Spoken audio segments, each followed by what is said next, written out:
હું સીપી બારિયા, કાર્યપાલક ઇજનેર, દાહોદ વિભાગીય કચેરી. દાહોદ શહેરમાં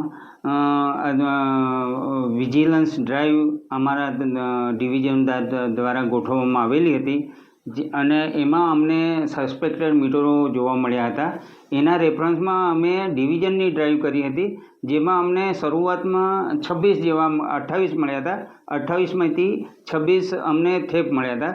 એ પછી અમે મોટી ડ્રાઈવ એટલે કોર્પોરેટની ડ્રાઈવનું હેલ્પ લીધી હતી, અને એ કન્ટિન્યુઅસ ચાલુ રહ્યું. તો અત્યારે દાહોદ શહેરમાં ટોટલ 190 જેટલા મીટરો શંકાસ્પદ મળી આવેલા હતા.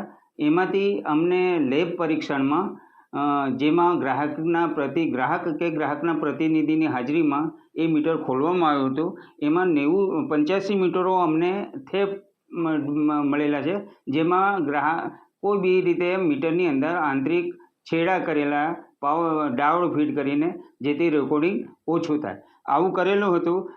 એવા 80 મીટરો મળ્યા છે. એની અમે બિલની એમાઉન્ટ 78 લાખ જેવું થાય છે, અને આ 80 જેટલા ગ્રાહકોને અમે FIR પણ કરી દીધેલ છે. સર, હજી કેટલા મીટર ચેક કરવાના બાકી છે અને આંકડો વધી શકે છે? હજુ અત્યારે અમારી પાસે ટોટલ 106 જેવા હજુ દાહોદ શહેરના સસ્પેક્ટેડ મીટર બાકી છે, અને હજુ અમારે આ ડ્રાઈવ ચાલુ જ રહેવાની છે. એટલે એમાં આ સસ્પેક્ટેડ મીટરોની સંખ્યા વધી શકવાની છે.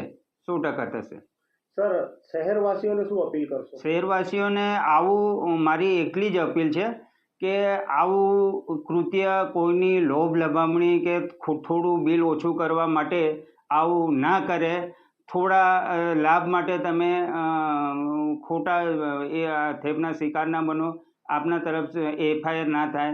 એટલે ટૂંકમાં આવું મીટર સાથે છેડા કરવાની જે ચાલી રહ્યું છે એ ના કરો, એવી મારી અપીલ છે.